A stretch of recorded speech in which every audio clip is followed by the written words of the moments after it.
Because there's a public view of you.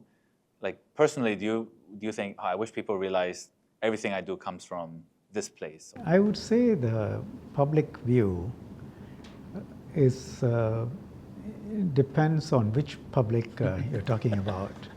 Yeah. The majority of the public, if you asked, will probably say, and I base this on good data, that this is a man who keeps our framework of laws to keep us safe, and he does what is right.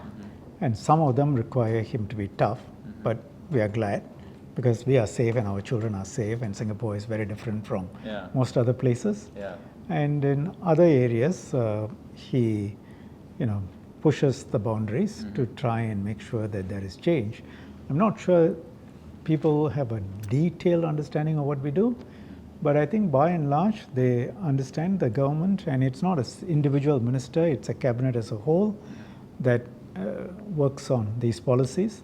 But there will be a 20%, 15 to 20% who would be unhappy with our current style of governance. And they would like to see a very different type of government and a very different style of governance. Yeah. So yes, if you ask those 20%, I think many people in government, including I, would not be their cup of tea. But I think if you ask the majority of Singaporeans, they would say, yes, we support this. So, it's a question of how you look at it. But even more important is, you must get majority support for what you do. Yeah. But it's important that first you work out what is right. What's the right thing to do for the country? Then you go out and persuade. For example, say the death penalty. We believed that it's right to have it for trafficking in drugs above a certain quantity.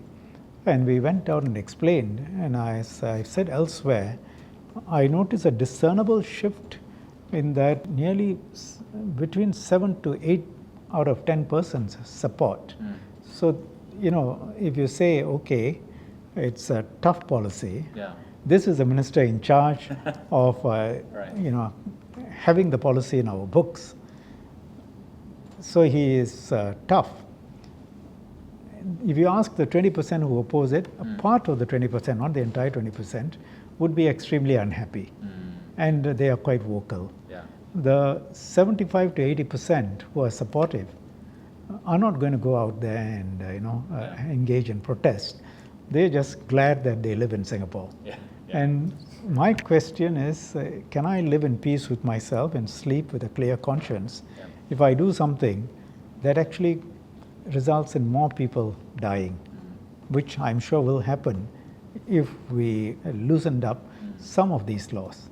But on the other hand, we loosen up the laws that we need to. We try and move our population, get the buy-in from the population for making the changes we think ought to be made. Rather than having labels progressive or tough or conservative, I would say really judge the government, judge me, judge other ministers by, is it working for Singapore and Singaporeans, the policies?